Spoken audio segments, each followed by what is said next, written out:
The cargo container was heavy. Tejo knew it was heavy because his back told him. So every night when he returned to his small room on Station Kappa 7, but he never complained. Complaining did nothing for humans in this galaxy. He pushed the container onto the transport belt and wiped the sweat from his forehead. Around him, aliens of different shapes and colors walked past without looking at him. To them, he was invisible. Just another human doing the work nobody else wanted to do. Careful with that one. A tall creature with blue skin said as it walked past. Even a primitive should know how to handle basic cargo. What? Ho said nothing. He had learned long ago that words only made things worse. Humans had joined the galactic community only 200 years ago, and in that time, they had earned a reputation as the galaxy's newest and least important species. They were allowed to work, allowed to live on stations, but they were never treated as equals. The night shift was the loneliest time on the station. Most species slept during these hours, leaving the corridors empty and quiet. Tejo preferred it this way. Fewer insults, fewer reminders of his place in the universe. He was moving another container when he heard a soft humming sound behind him. He turned and saw an old woman pushing a cleaning cart. She was small, with gray hair tied back and deep lines on her face. She wore the simple uniform of station maintenance workers. "You work hard," she said in a gentle voice. Tejo blinked. It had been weeks since anyone had spoken to him with kindness. "Just doing my job," he replied. The old woman smiled. Her name tag read Yuna in simple letters. "I watch you sometimes," she said. "You solve problems differently than the others." Tejo did not know what she meant. He was just a cargo hauler.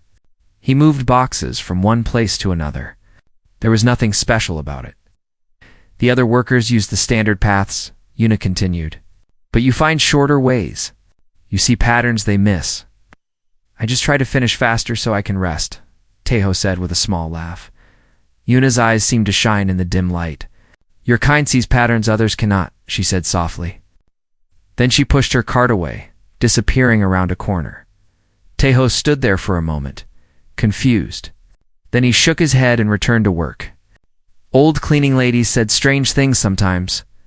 It meant nothing. But over the following weeks, Yuna appeared again and again. She always found him during his shift, always watching with those knowing eyes. Sometimes she said nothing. Other times she spoke in riddles that made no sense. "The galaxy is old," she told him one night. "But old does not mean wise. Why are you telling me this?" Tejo asked. "Because someone should," she replied simply.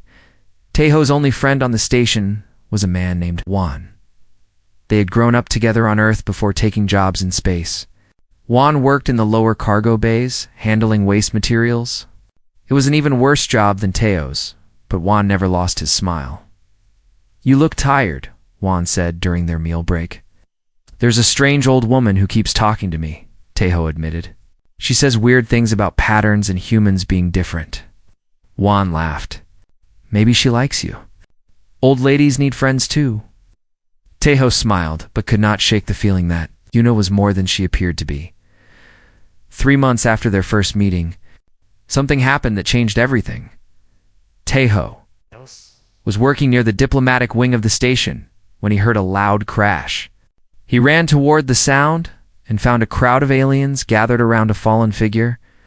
It was Ambassador Keth, one of the most powerful beings on the station. His species had 4 arms and scales that shimmered like metal. But now he lay on the ground, not moving. The aliens around him were frozen. They stared at the ambassador with wide eyes, but none of them moved to help. They whispered to each other in worried voices, but they did nothing. Tejo pushed through the crowd. He did not think about what he was doing. He did not consider the consequences. He just acted. He knelt beside the ambassador and checked his breathing. It was weak. He pressed his hands against the ambassador's chest and began to push in a steady rhythm. On Earth, this was called CPR. Every human child learned it in school. What is that primitive doing? Someone shouted, "It's going to kill the ambassador." Another voice cried. Tejo ignored them. He kept pushing, kept counting, kept breathing air into the ambassador's mouth when needed. The aliens watched in horror and fascination. After what felt like forever, Ambassador Keth gasped. His eyes opened. He looked up at Tejo with confusion, and then slowly sat up. The crowd fell silent. The medical team arrived moments later and took the ambassador away. But before they left, Keth looked back at Tejo. "You," he said in a rough voice. "You saved me." Tejo did not know what to say. He simply nodded. The crowd began to whisper again, but the tone was different now. They looked at Tejo with new eyes. Not with respect exactly, but with something close to curiosity, as the crowd slowly left. Tejo felt a presence beside him. He turned and saw Yuna standing there, her old face calm and unreadable. "How did you know what to do?" she asked. "It's just something we learned," Tejo said. "All humans learn to help each other. It's normal for us." Yuna nodded slowly. "Normal for you, but not for them. They waited for machines, for medics, for someone else to act. You acted alone." Tejo looked at the empty corridor where the ambassador had been. "I didn't think about it. I just saw someone dying and tried to help," as Yuna said. "That is what makes your species different." She stepped closer and placed a thin hand on his shoulder. "They're starting to notice you now. Good." Before Tejo could ask what she meant, a security officer approached him. The officer was a large creature with gray skin and cold eyes. "Human," the officer said. "You have been summoned to appear before the Galactic Council. You will come with me." Tejo's heart dropped into his stomach. The Galactic Council was the highest authority in known space. No human had ever been summoned there. This could not be good news. He looked back at Yuna, hoping for guidance, for explanation, for anything. The old woman simply smiled. "Do not be afraid," she said quietly. "This is only the beginning." The officer led Tejo away through corridors he had never seen before. The walls grew finer, the lights grew brighter, and the air itself seemed cleaner. He was entering a world where humans did not belong. As he walked, one question burned in his mind. Who was Yuna really? And why did she seem so pleased that his life was about to change forever? He did not have answers, but deep in his gut, felt that nothing would ever be the same again. The Galactic Council chambers were nothing like Tejo had imagined. He had expected a cold room with angry faces. Instead, he found himself standing in a hall so large that clouds formed near the ceiling. Light came from everywhere and nowhere. Beings of every shape and size sat in floating chairs that circled the room like planets around a sun. Tadash Ho stood alone in the center. Feeling very small, a voice echoed through the hall. It belonged to an elder being whose body seemed made of light itself. "Human, you have been selected as a candidate for the Threshold Trials." Tejo blinked. He had heard of the Threshold Trials in stories. They were ancient tests that species took to prove their worth to the galaxy. Passing them meant advancement, respect, and power. But no human had ever been chosen. No human had ever been considered worthy. "There must be a mistake," Tejo said. His voice sounded weak in the massive space. "There is no mistake," the elder replied. "Your actions have drawn attention. The universe is watching now." So it began. Tejo was transported to a training station far from Kappa 7. There, he met his fellow candidates. 12 of them in total, each from a different elder species. They had scales and feathers and crystal skin. They had minds that could calculate faster than computers and bodies that could survive in the cold of space. They looked at Tejo like he was an insect that had wandered into their home. "Is this a joke?" asked a tall creature named Veth, whose body was covered in golden fur. "A human in the Threshold Trials? Perhaps they brought him to entertain us," laughed another.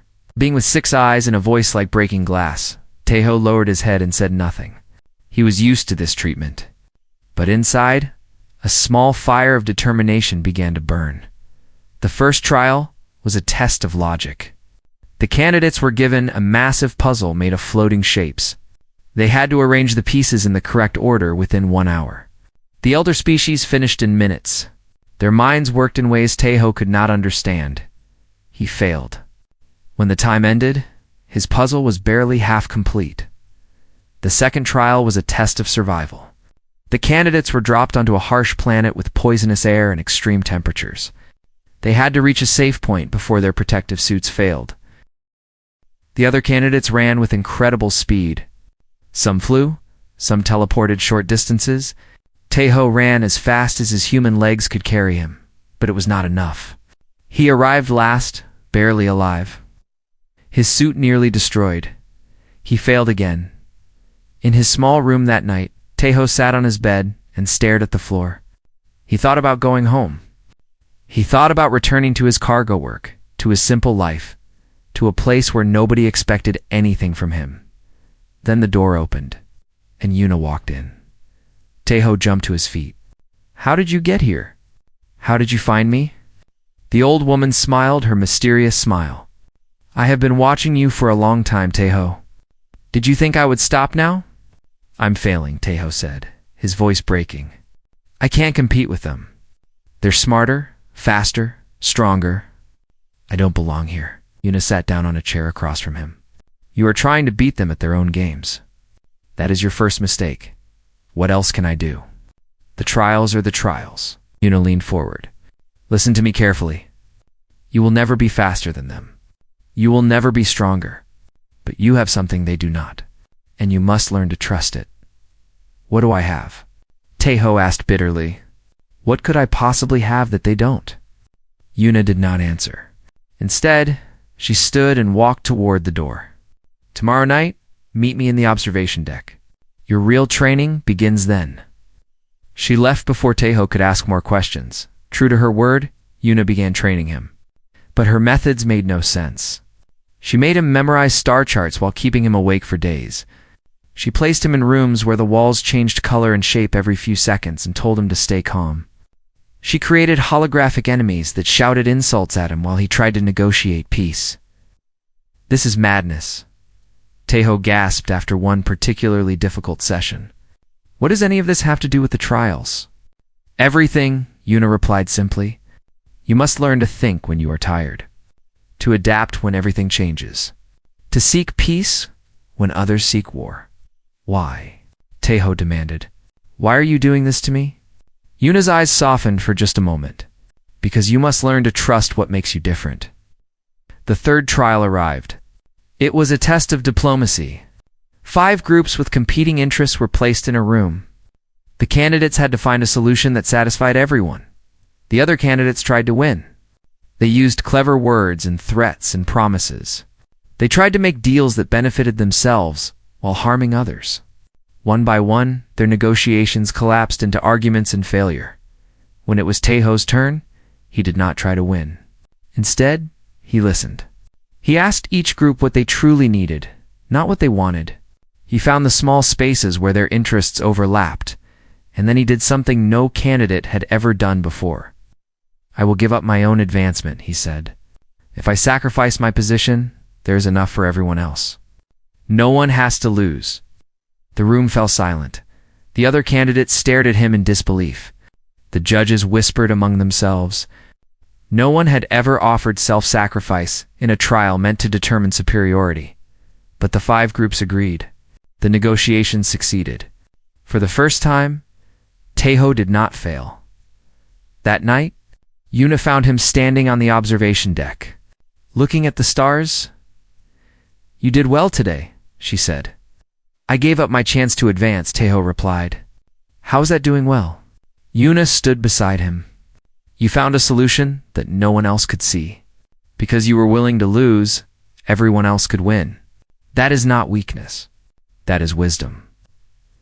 Taeho thought about her words. They still did not make complete sense to him, but something had shifted inside him. He began to see the trials differently. They were not just tests of strength or speed or intelligence. They were tests of character. Yuna placed her hand on his shoulder. Just as she had done on Station Kappa 7, she leaned close to his ear and whispered for words. "You ready?" Taeho turned to look at her. "Ready for what?" But Yuna only smiled and walked away. The next morning, the final trial was announced. It was called the Remembering. The candidates gathered in a hall as an ancient voice explained the rules. You will enter a chamber alone. Inside, you will face the complete history of your species. Every moment of glory, every moment of shame, you will experience it all as if you lived it yourself. The other candidates looked nervous but confident. Their species were old and proud. They had much glory to remember. Taiho felt cold fear in his stomach. He knew human history.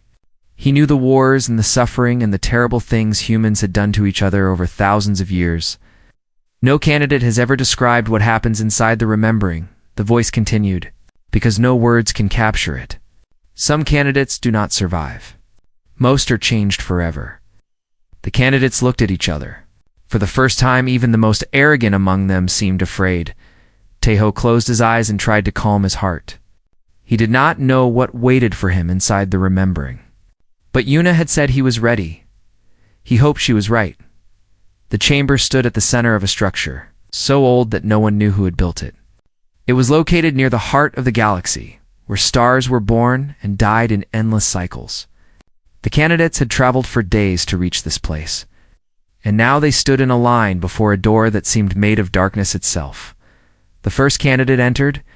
He was a proud being from a species that had ruled star systems when humans were still living in caves. He walked through the door with his head held high.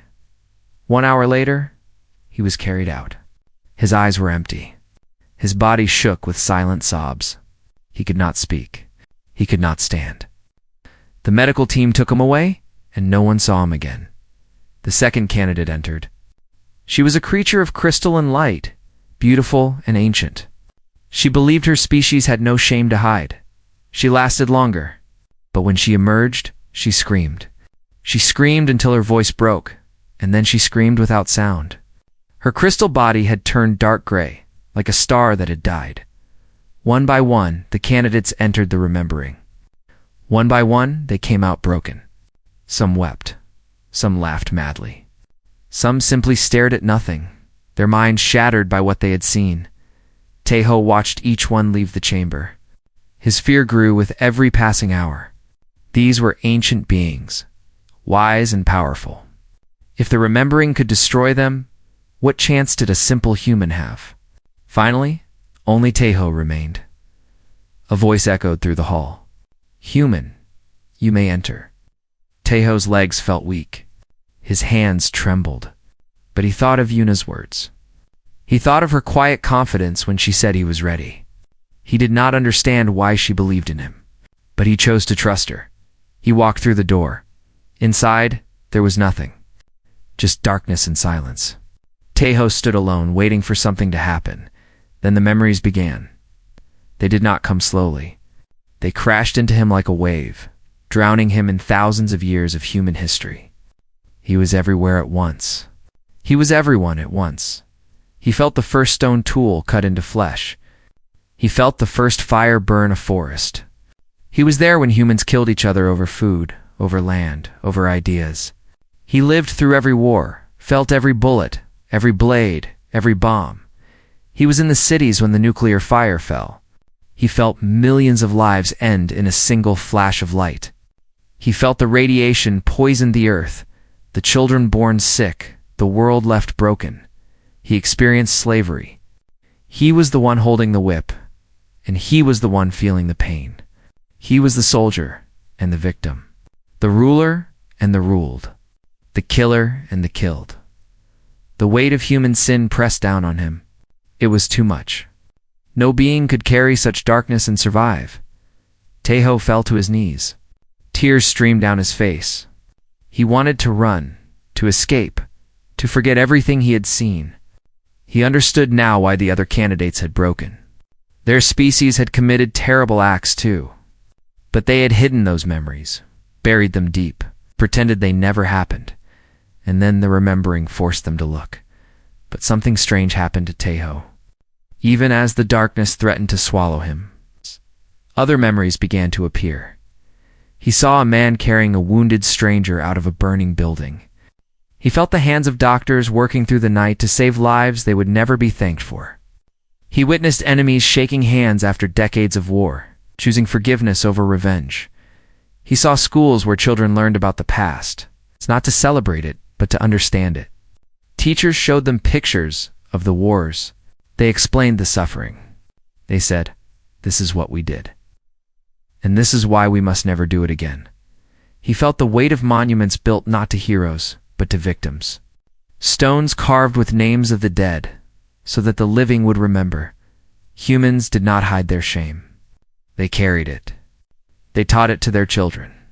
They said, "We did terrible things, and we are sorry, and we will try to do better." The darkness did not disappear, but it was balanced now. For every act of cruelty, there was an act of kindness.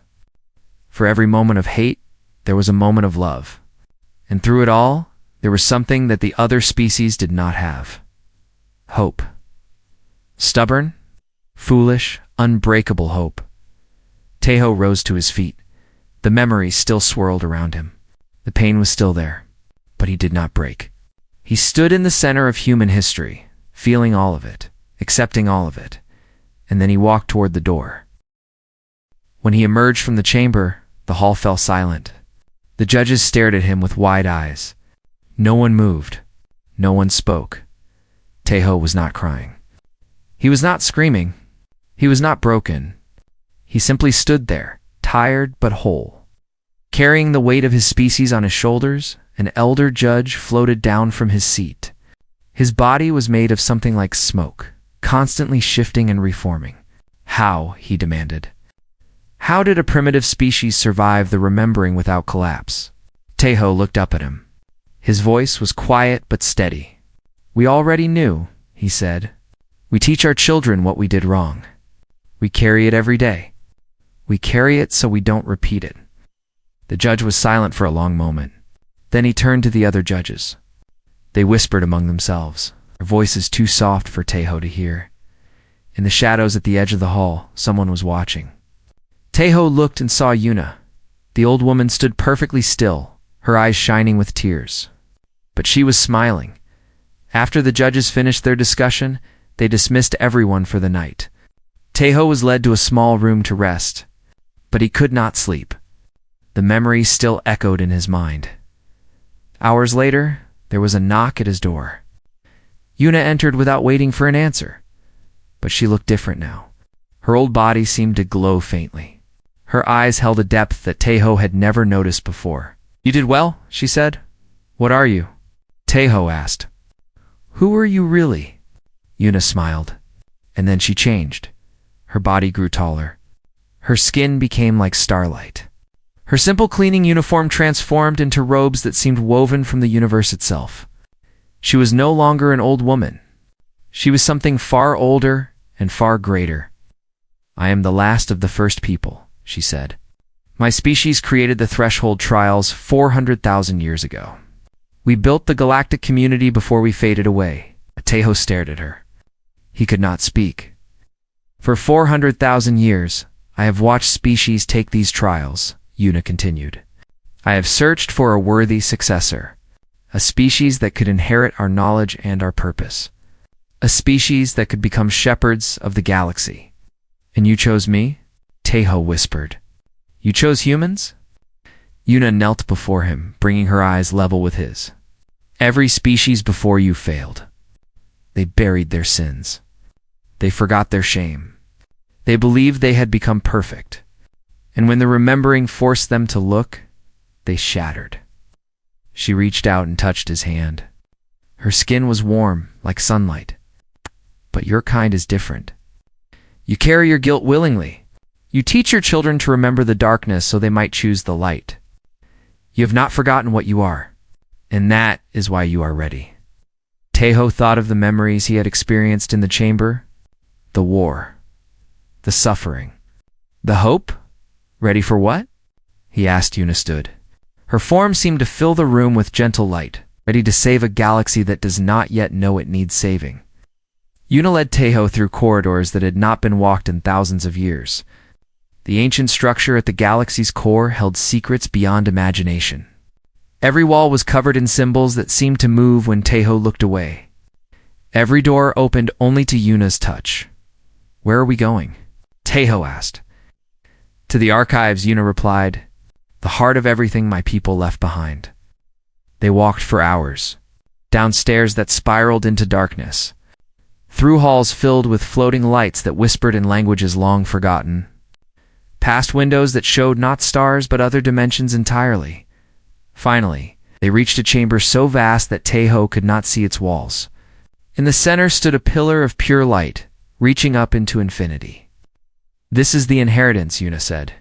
"The collected knowledge of the first people, solutions to problems the galaxy does not yet know it has, cures for plagues that have not yet begun, warnings about cosmic disasters that are still centuries away." Taeho stared at the light. It was beautiful and terrifying. "Why didn't you share this with the galaxy before?" Yuna's expression grew sad. "We tried once. We gave knowledge to a species we thought was ready. They used it to conquer and destroy. 3 star systems died before we could stop them." She turned to face Taeho fully. "Power without wisdom is destruction. Knowledge without compassion is a weapon. That is why the threshold trials exist. To find a species that will use the inheritance to heal, not to harm. And you think humans are that species?" Taeho asked. He still could not believe it. "We've done so much wrong. We've hurt each other for thousands of years." "Yes," Yuna agreed. "But you also chose to remember. You chose to carry the weight of your sins and still reach for something better. That is the only qualification that matters." Taeho looked at the pillar of light again. He thought about the responsibility it represented, the lives it could save, the lives it could destroy if used wrongly. "I'm just a cargo hauler," he said quietly. "I push boxes on a space station. I'm nobody." Yuna smiled, and for a moment she looked like the old cleaning woman he had first met. "That is exactly why it must be you. Those who crave power cannot be trusted with it. Only those who do not want it are worthy of it." Before Taeho could respond, alarms began to sound. Red light filled the chamber. Yuna's expression changed to one of concern. "They found us faster than I expected," she said. "Who found us?" "The elder species who do not want humanity to receive the inheritance. They would rather see it destroyed than given to what they call primitives." The floor shook. Somewhere in the distance, explosions echoed through the ancient halls. Taeho's heart raced. "What do we do?" "We run," Yuna said. "And we hope your friends have followed you as I planned." They fled through the corridors as the structure shook around them. Taeho did not understand what Yuna meant about friends until they turned a corner and nearly crashed into 2 familiar figures. Wan and Yunbai stood there, breathing hard and looking terrified. "Taeho," Wan shouted. "We've been looking everywhere for you." Yanbai grabbed his arm. She was wearing a communications officer uniform that Taeho had never seen before. "When you disappeared, we tracked your signal. We had to find you. How did you even get here?" Taeho asked in amazement. I called in every favor I had," Wan said with a grim smile. "Turns out people will help when you tell them a human friend is in danger? Some of them, anyway." Another explosion rocked the structure. Ceiling fragments fell around them. Yuna pushed past. "Talk later. Survive now." They ran through halls that were crumbling around them. Behind them, they could hear the sounds of pursuit. Energy weapons fired. Voices shouted in alien languages. They reached a narrow bridge spanning a chasm of pure darkness. On the other side was a ship, small but fast. Their only way out. "Cross quickly," Yuna ordered. "I will hold them off." "Can't fight them all alone," Taeho protested. Yuna's body began to glow brighter. Power radiated from her in waves. "I am the last of the first people, child. I have held power for 400,000 years. Do not underestimate what I can do." Wan grabbed Taeho's arm and pulled him onto the bridge. Yunbai followed close behind. They ran across as the structure shook and groaned. They were halfway across when Yunbai screamed. A blast of energy caught her in the back. She stumbled, fell, and Taeho caught her just before she went over the edge. But the damage was done. Her body was badly wounded. She was barely breathing. Juan helped Taeho carry her the rest of the way. They reached the ship just as Yuna created a barrier of light that blocked their pursuers. But it would not hold for long. Inside the ship, Taeho laid Yunbai on the medical bed. Her face was pale. Her eyes were closed. Blood soaked through her uniform. "She's dying," Juan said, his voice breaking. The medical system says there's nothing it can do. The damage is too severe. Taeho looked at Yunbai. She had come all this way to find him. She had risked everything. And now she was going to die because of him.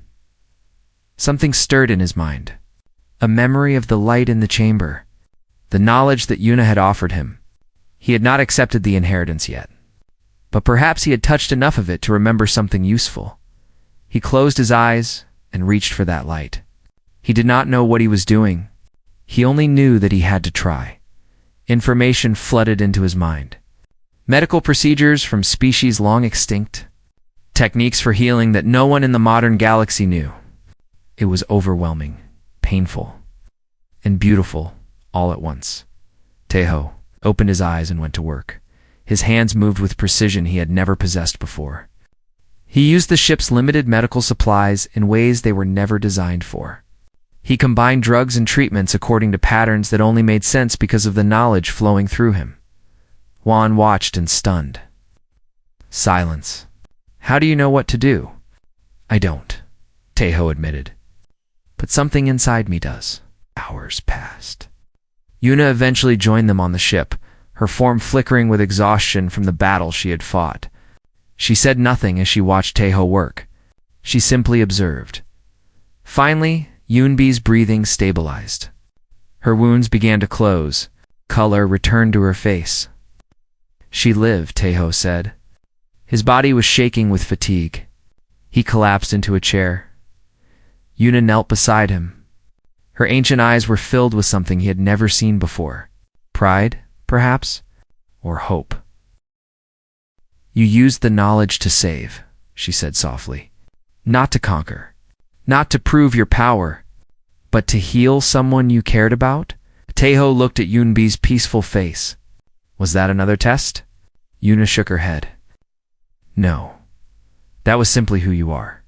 And now you understand what being ready means. She placed her hand on his shoulder. It was never about being strong enough to claim power. It was about being kind enough to use it wisely. Taeho thought about her words. He thought about the journey that had brought him here. The failures and the successes. The pain and the hope. He was beginning to understand, but the journey was not over yet. The elder species who had attacked them would not stop. The Galactic Council would have to make a decision about humanity's fate. Everything he had done so far was just the beginning, and the hardest part was still to come. The Grand Assembly was the largest gathering in galactic history.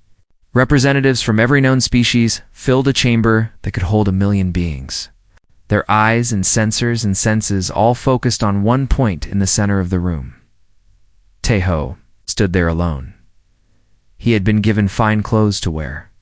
Yuna had offered him words of wisdom before he entered, but now, standing under the light of countless watching eyes, he felt exactly as he had felt on station. Kappa 7. Small. Insignificant.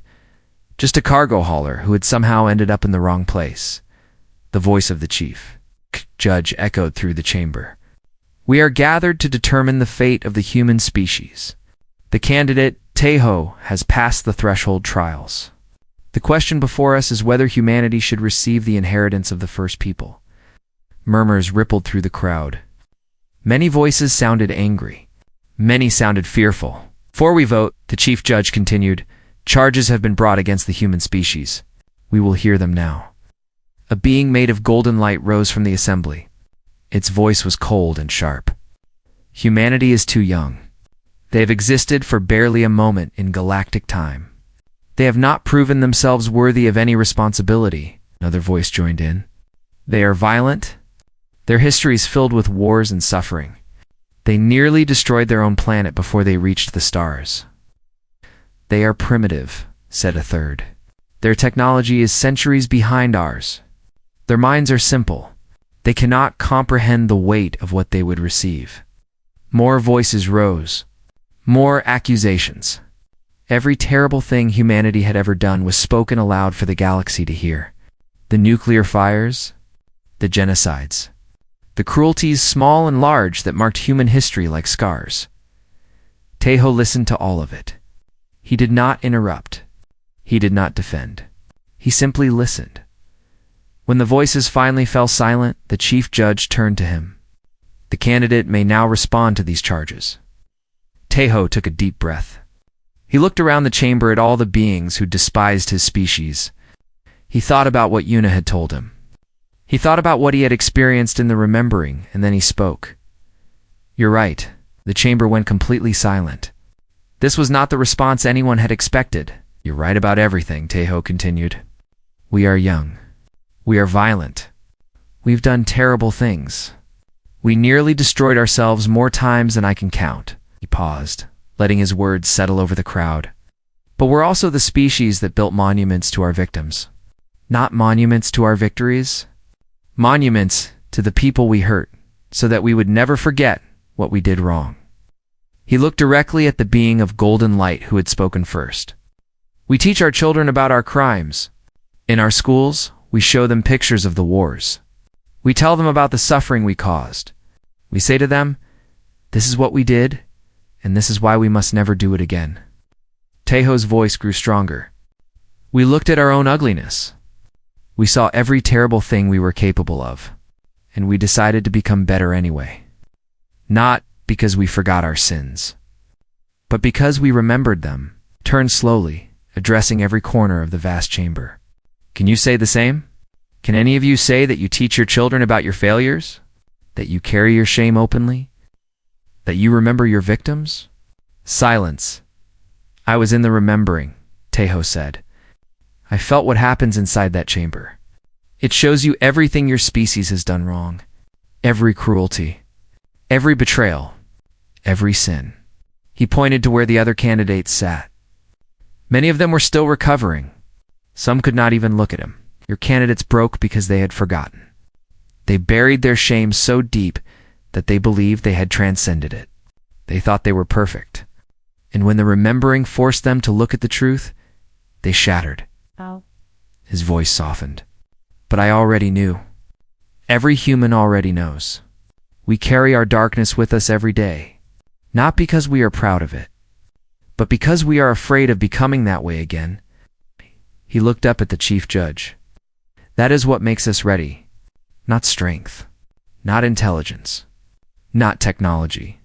Just the willingness to remember and the hope that remembering can help us choose better." The chamber remained silent for a long moment. Then a new voice spoke. Yuna walked forward from the shadows. Her form blazed with ancient light. Every being in the chamber turned to watch her. Many gasped. Some fell to their knees. They recognized what she was, even if they had never seen one of the first people before. "I have waited 400,000 years for a worthy successor," Yuna said. Her voice filled every corner of the room. "I have watched thousands of species take the threshold trials. Every one of them failed. They failed because they could not face what they truly were." She walked to stand beside Taeho. "This human, this cargo hauler from a primitive world, did what none of your greatest warriors and wisest elders could do. He entered the remembering and emerged standing. Not because he was stronger than them, but because he was honest." Yuna turned to face the assembly. "The first people did not create the inheritance for the powerful. We created it for the compassionate. Not for those who seek to rule, but for those who seek to serve." She placed her hand on Taeho's shoulder. "Humanity is not perfect. They will make mistakes. They will stumble and fall. But they will also remember why they fell, and they will try to rise again. That is all any of us can ask." The chief judge floated down from his seat. He was silent for a long moment, studying Taeho with ancient eyes. "The vote will now be taken," he announced. "All in favor of granting humanity probationary access to the inheritance?" Lights began to appear across the chamber. Each light represented a vote. They came slowly at first, then faster, and faster still. When the counting was done, the lights in favor outnumbered the lights against. It was close, but it was enough. "The motion passes," the chief judge declared. "Humanity shall be granted probationary status as shepherds in training. They will be taught to use the inheritance wisely. They will be watched. And in time, if they prove worthy, they will become full shepherds of the galaxy." The chamber erupted in noise. Some celebrated.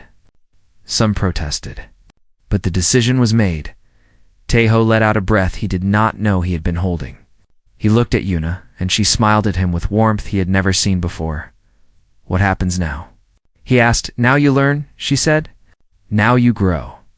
Now you become who you were always meant to be." Months later, Taeho returned to Station Kappa-7. Hoon found him in the cargo bay, pushing a container onto a transport belt, the same work he had always done. Nothing had changed about the simple task. "I don't understand," Juan said. "You could be living in the council chambers. You could have any job you wanted. Why are you here?" Taeho smiled. "Someone has to do the work." Juan shook his head but laughed. "You're crazy, you know that?" "Maybe," Taeho agreed. Footsteps echoed behind them. Yunbai walked into the cargo bay. She was fully healed now, stronger than ever. She had been offered important positions on council worlds, but she had declined them all. She took Taeho's hand without saying anything. They stood together in the same place where his journey had begun. In the distance, through a window that showed the stars, a figure made of light watched them. Yuna smiled one last time. Her long vigil was finally over.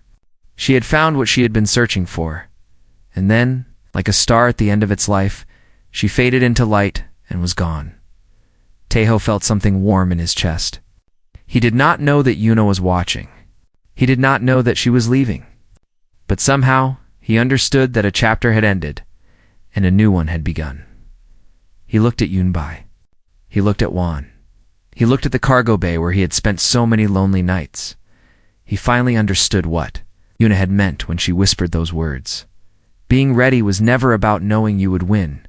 It was never about being the strongest or the smartest or the best.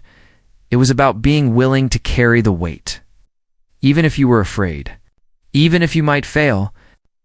Even if no one else believed you could. That was what made humanity different. That was what made them worthy. Not perfection. Just the courage to try and the memory to learn. And the hope to keep going no matter what. Tae-Ho picked up another cargo, his container, and began to push. There was always more work to do.